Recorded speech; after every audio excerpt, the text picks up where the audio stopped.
Hello and welcome. I'm RealCrowd CEO Adam Hooper, and this is the Real Estate Investing for Your Future podcast. Here we explore the latest in commercial real estate trends, insights, and investment strategies that passive investors can use to build real estate portfolios that last. All opinions expressed by Adam, Tyler, and podcast guests are solely their own opinions and do not reflect the opinion of RealCrowd. This podcast is for informational purposes only and should not be relied upon as a basis for investment decisions. To gain a better understanding of the risks associated with commercial real estate investing, please consult your advisors. In this episode, we're joined by Suzanne Wheeler, Managing Director at Mariner Wealth Advisors. Today, Suzanne talks with us about the basics of financial planning. We cover topics ranging from tips on building wealth, financial planning with a spouse, and how to stay on track with your personal financial plan. We really hope you enjoy this episode, and please let us know if you have any questions for Suzanne by sending us a note to podcast@realcrowd.com. With that, let's get to it. All right, Suzanne, thank you so much for joining us today. We had little audio issues there at the beginning, but I think we should be good to go. We're excited to have a conversation with you about planning for women. We'll talk about some relationship issues, some planning tips, and excited to have you on. So thank you for coming today. Thank you for including me. So before we get started, if you could just take a couple minutes, tell us about what you do within Mariner Wealth Advisors, how you got into the area of focus you're at right now, and then we'll jump in. I have been in the financial industry since 1997, began working with Mariner in 2012. And during that time period, I've had the opportunity to work with many families, foundations, individuals on their financial goals. I've also had the opportunity to work with them during life transitions, so divorce, death, retirement. It's really pairing the technical piece of money with the emotional side of money, and I found that space to be very rewarding. Yeah, those can be two very charged topics, I'm assuming, right? There's got to be a bit of finesse in combining both of those, and I'm curious how much of your role is technical versus counseling, almost as a coach through some of these transitions, right? Sure, we all think that we should have a degree in psychology as we are wealth advisors, but I think that percentage changes over the relationship with the client. There may be times that we're working more on the emotional side through the death of a loved one, but keeping the investments top of mind as well. It just may be that the client is not as engaged on the investment performance during times of their life, and they need more listening, someone to listen to them, or provide guidance as they are trying to look at what life may look like in the future. And I know one of your areas of focus is planning for women, which is, again, the main topic of today. And we'll talk about some planning tips and, again, get more into the relationship side of it. But maybe just take us high level, how has that landscape changed since you've started in the business versus where we're at today in terms of how the financial planning industry is addressing the needs of their female clients? Well, I think one important change is women are slowly but starting to take a more active role in their investments, also within their careers. We have been in a male-dominated world as far as looking at different careers and investing for some time period, but I think that is changing. And so we are having the opportunity to help women know their value and in the workplace, and also helping them find their voice in the financial areas of their household, or if they are single, making it more of a priority that they're taking care of themselves. And so you mentioned, again, and take even a step backwards, the financial planning industry is largely a male-dominated space, right? So maybe talk us through how that, just from the advisor side of that equation has changed over the years, and where you're seeing that go for planners, actual advisors. Well, I think as a planner or an advisor, when you're working with a married couple, we tend to see that the meetings are planned and attended by men. And I think people in our industry have really made it a focus to um, have the female in the office as well. Mm-hmm. I mean, we're in a world where, you yourself may relate to this, that we're dividing and conquering as far as raising families, working on our careers. And sometimes you determine within your household who's going to take charge of the financial area and who's going to get the kids to school. So I think that we're making progress of relaying to our clients that it is so necessary for both parties to be involved in the financial area.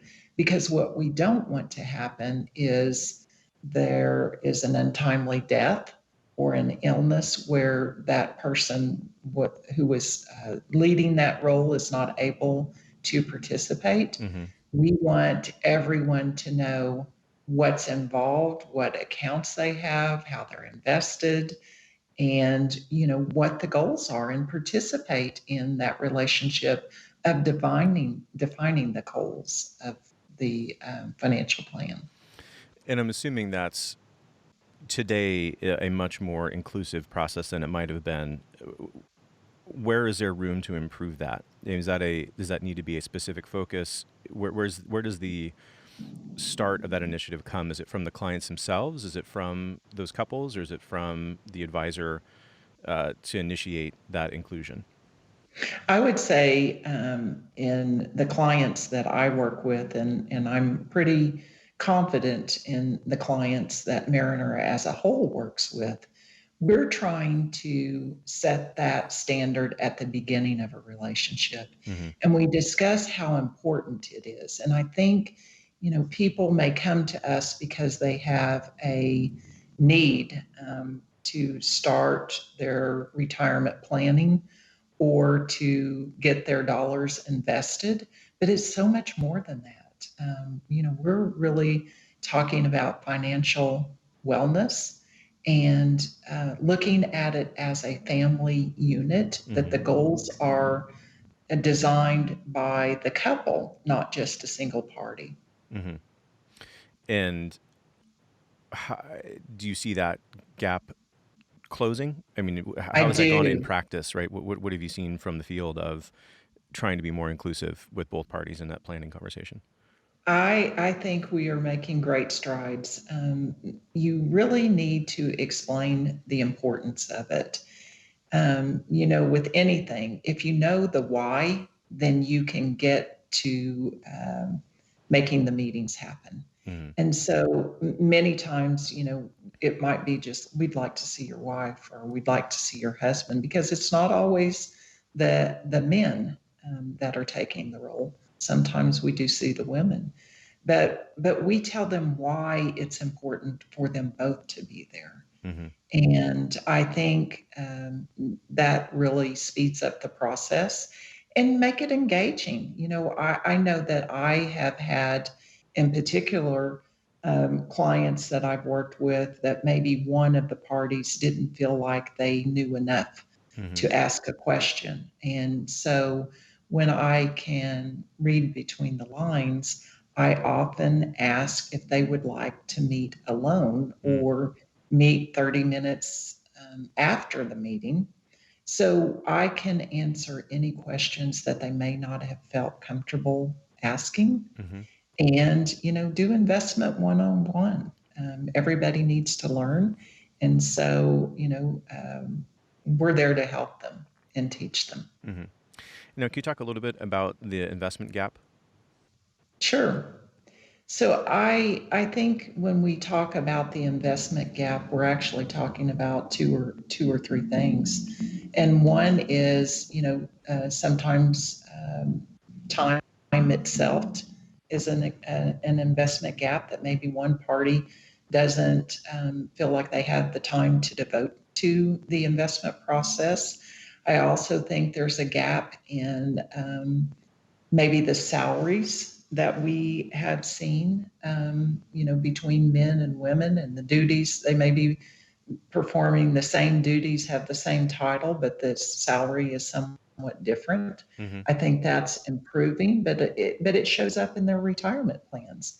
And so, what we're trying to accomplish, and again, I think we are moving forward and certainly not moving backwards, but making sure that women have large retirement balances as well, which somewhat is derived by their salary. Mm-hmm. And I think we're seeing more women become leaders in their industry. Where we are seeing them take more control of their salaries as well as their positions. And, men are typically the negotiators. And when they're going in to interview for a new position, a new role in their current environment, or leaving to going to a different company, they go in feeling like they're negotiating. Mm-hmm. Where women tend to not do that quite as much. And when you talk about working with women, one of the most satisfying thing in working with them is helping them know their value. We're here talking about investments, but they are an investment. Invest in themselves, know their value, Mm-hmm. and be able to negotiate for what is fair. And in terms of planning, you know, what is what are some steps, I guess, or some tips that listeners can take in terms of maximizing that value or realizing what is their most valuable asset? Sure. Well, I would say their most valuable asset is themselves, and that they need to know their value. And while the stock market goes up and down, and there's little control from each of us individually, you certainly have control of your strategy, of your work environment, your career. And so, that could start with the negotiating on the promotions and salaries. You should know what your opportunities are there, and know what that type of position pays. There's a lot of research out there to show what people should expect for different job titles at different markets. And so I would encourage them to think about they are their most valuable asset, and how are they going to posture that so they take every opportunity to see that grow. Mm-hmm. And now you talked earlier about helping planning through some transitions. I'm assuming a lot of the work goes into planning to to I guess accommodate for that eventual transition, right? Sure. Whatever that life circumstance might be. Um, Right. what are some of the goals or considerations when you look at building a plan that people should maybe consider that maybe aren't as surface level as something like a death or jobs or anything like that? Are there any tips that you have there in terms of things that should be considered in some of those goals and plans? Sure. I think, if you're talking about a retirement, and that is a transition, it's, start today. Start thinking about it today. I mean, in your 20s, in your 30s, it's much easier to start a plan at that age Mm-hmm. rather than get to 55 and think, oh, I'm going to retire in 10 years. What do I need to do? it's much harder to claw your way back and get into that environment that you should be. Much easier to start in the beginning of your career or work environment, of that planning of, what would you like life to be in retirement? Where Mm-hmm. would you like to live? Not that that has to be set in stone, but it's a starting point. And with every plan, you should be flexible. I often say it's like a budget. Everything's going great until you need a new roof, and then you've got to think about paying for that. So you just reassess and and start again. So it's never stopping; it's Mm-hmm. adjusting along the way. What's the saying? The best time to plant a tree was yesterday. Second best time is today. Yes, Just get started. exactly. Exactly. That is right. And I say that so many times. Just start. Yeah. And I find that people will they hesitate in starting. And I think they hesitate because maybe they think they should have accumulated more than they have. Mm-hmm. And it's a daunting task to try to talk to someone about that. But when you start just talking, have a conversation, we learn so much by just listening, that we can develop a plan and help them get started. And you could just see the relief on their faces once they begin the discussion, Mm-hmm. and the fear goes away and the hope comes in, and that's what we want all of our clients to leave. And what is some of those things that you key in on those early conversations with someone that's just starting that process or starting those conversations? I would say start dreaming. What would life be if I could? If I had the resources. And then, then we get down to evaluating the resources they have, the savings versus spending, and I think those can be exciting times. But I would just say dream. You can dream high, and it's pie in the sky, and we can bring you back down and say, well, what about this instead? But I do think you need to make it fun, and but also realistic. Mm-hmm. But it's an opportunity to say, have a plan A, plan B, and plan C. And is it worth making sacrifices now for that to be in the future? Mm-hmm. Or we want to enjoy life as it goes. And I know some people have goals of large balances. I also try to position in the thought of creating memories along the way. Mm-hmm. It's great to have these large balances, but if you're not taking advantage of a trip that you have always wanted to do, maybe you need to look at doing that earlier rather than later. And then as far as gifting to kids, maybe it's nice to see them enjoy the resources when they're in their 40s rather than waiting until they are much older and receiving an inheritance. And so this concept of accumulation and keeping score through a balance versus enjoyment along the way. I'm assuming that's mostly where your psychotherapist hat comes in. It does. It How do does. you And how do you have that conversation to figure that? I mean, I'm assuming it's just very individual based on personalities and what you're able to understand from those conversations. But how do you balance those? well, I think our first goal and the first priority is to making sure that our clients don't run out of money. I'm happy to say I've been in the industry nearly 30 years, and I don't think that's happened. I know that's That's not good. happened. So, we want to make sure the resources are there for that to never be a worry. But, you know, we want people to enjoy life. And you can tell what the priorities are and discuss those along the way. And we use a financial planning tool that we can run different scenarios of what would my balance look like, if I lived to 100 and never had any fun. Well, that's great, but we'd like to have some fun along the way. Mm-hmm. And so, having a goal of a certain amount for travel or charitable giving.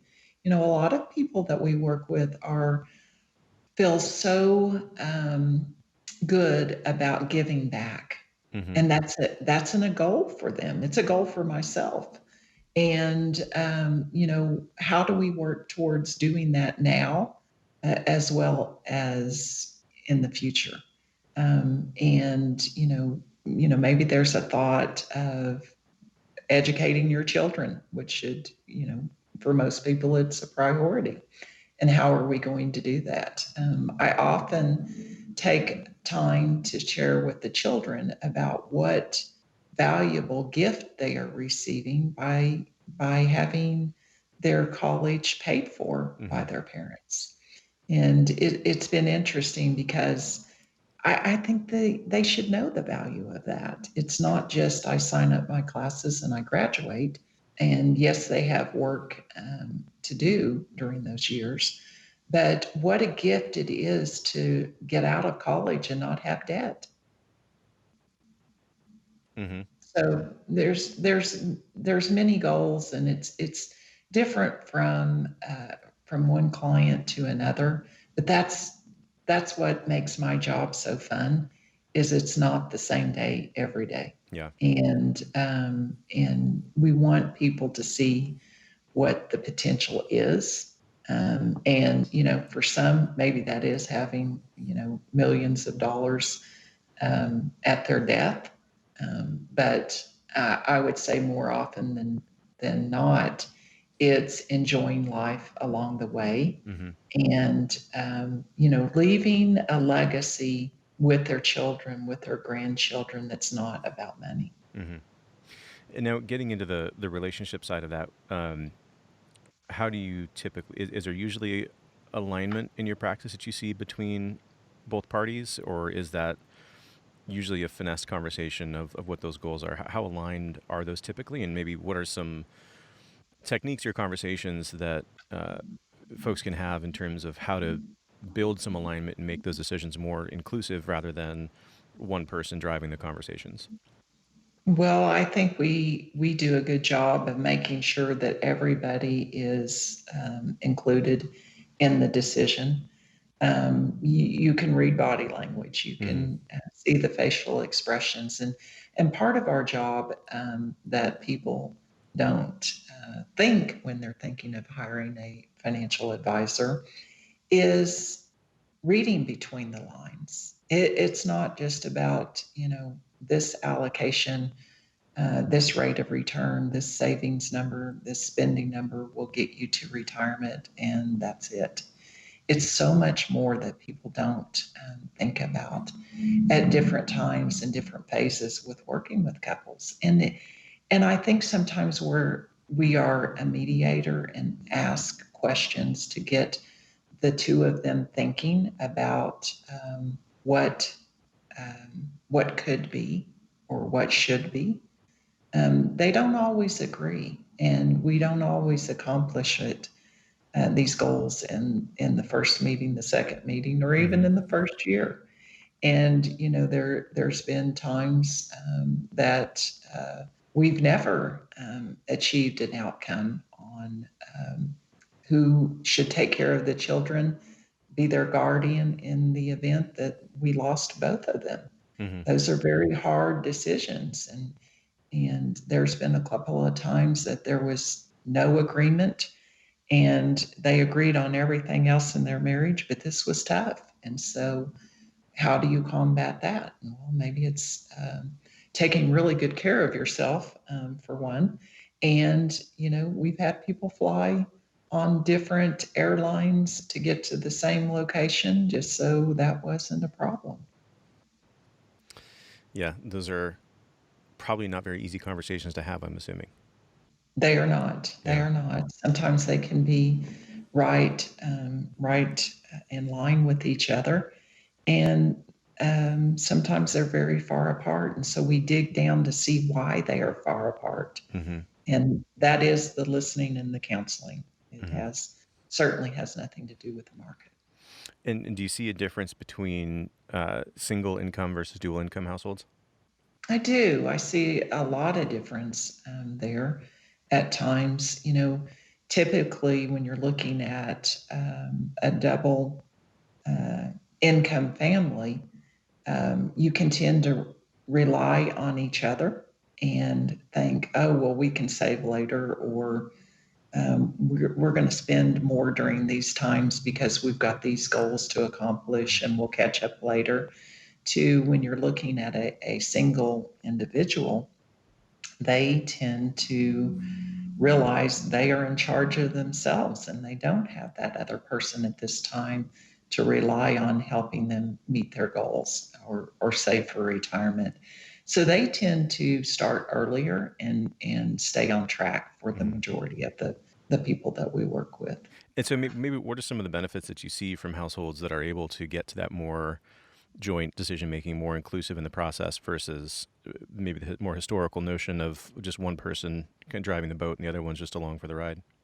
Mm-hmm.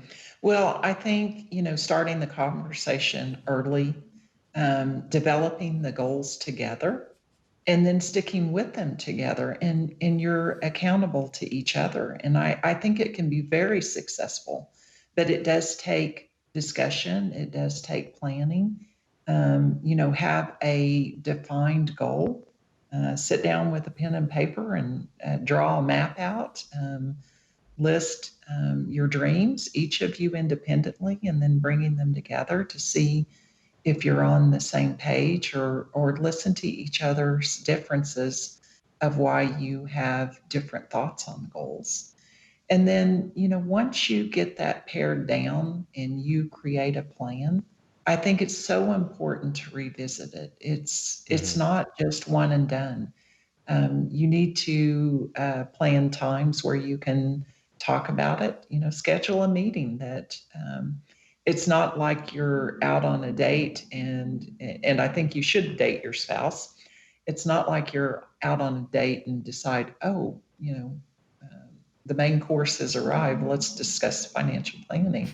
I think it's maybe sitting out on the patio with your favorite beverage and just dreaming, and calendar it in. Put yourself on your to-do list, and figuring out what those goals should be, how you should attempt to start saving for those goals, and then reevaluate. Meet with each other, have your own meeting. I just recently had a meeting with my husband last weekend, just to go over where we stood with our investments that he obviously feels like he doesn't have to be involved in because it's my business.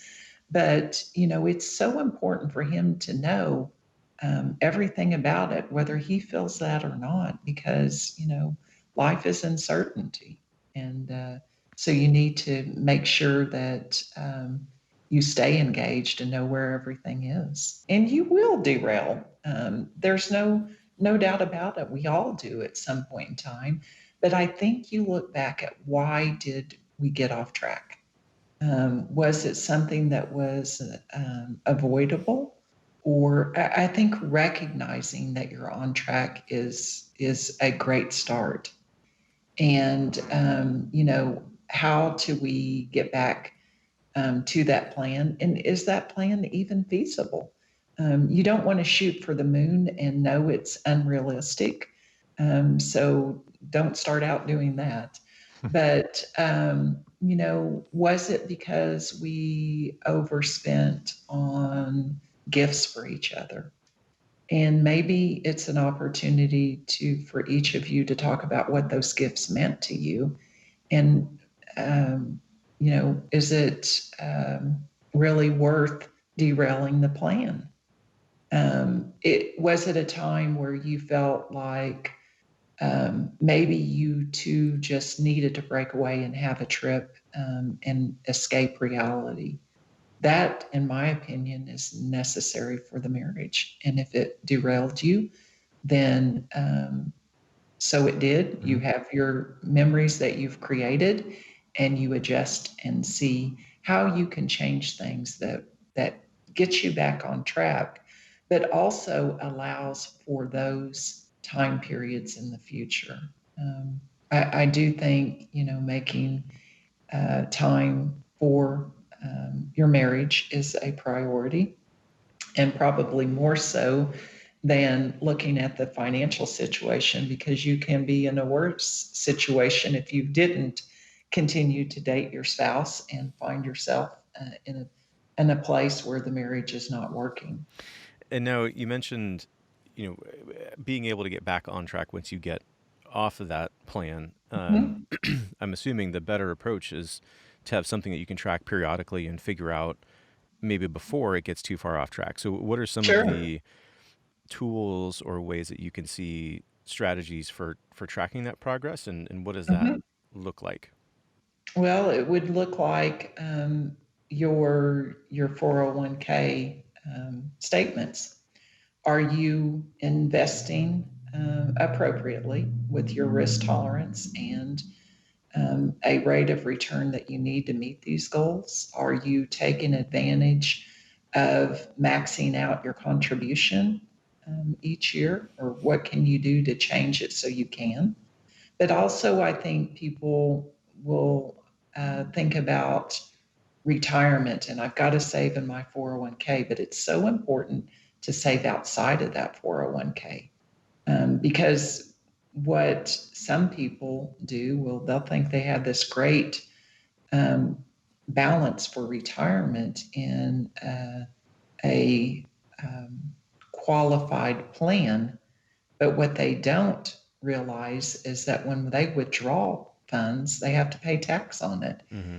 And so that can, trim about 35% at times on your value of your portfolio. So starting off early, and one of the things that I did with my son recently is I showed him how fast he could get to $1 million if he started saving now. And he was 26 years old, or he is. He's a teacher, so you can imagine the salary levels there. But he found a way to carve out to make a automatic monthly deposit into his investment account. And of course, he has great guidance on how to invest that doesn't cost him anything. But he's well above the plan of getting to $1 million. Hmm. And so part of that success and the fun of it is seeing how money can grow if you invest properly. And so you want to make sure that you are investing outside of that qualified plan for emergencies that come up. You don't want to have to take a withdrawal from your 401k or take a loan. You'd like to avoid all that if necessary. But measuring your success there. How did we do on savings Hmm. inside a taxable account? And how did our investments grow? And again, the market does go up and down, but if you are investing each month, your dollar cost averaging throughout the year, so you're picking up different times within the market to invest.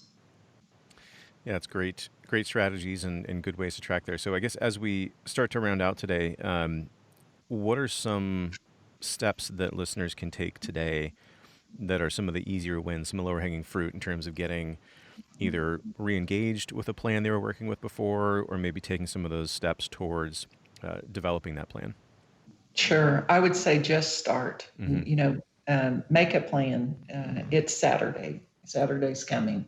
So make that on your list of things to do, and start dreaming. what would life look like? What are your goals? And then looking at what your resources are and how can you start managing towards those goals. Mm-hmm. And what I like to do in many areas of my practice is just a little help in defining goals is think of purpose, method, and outcome. So what is the purpose of the goal? What's the method to achieve it? And what do you expect the outcome to be if you achieve the goal? And so I think this can be used in investing. It can be Mm-hmm. used in a new purchase. What's the purpose of buying this? How are we going to pay for it? And what are we looking for out of it? I think you can do that with your day-to-day life, Mm-hmm. and certainly thinking about your investment strategy. Yeah, I like that. I'm already things are running through my brain of Good, did I properly good. define why I bought what I bought? What was the Exactly, purpose? exactly, Yeah, exactly. And, as a married couple, do it together. And yeah, it's okay to say, that wasn't a good decision on my part, but I've learned from it. Now let's move on and yeah. let's don't talk about it again.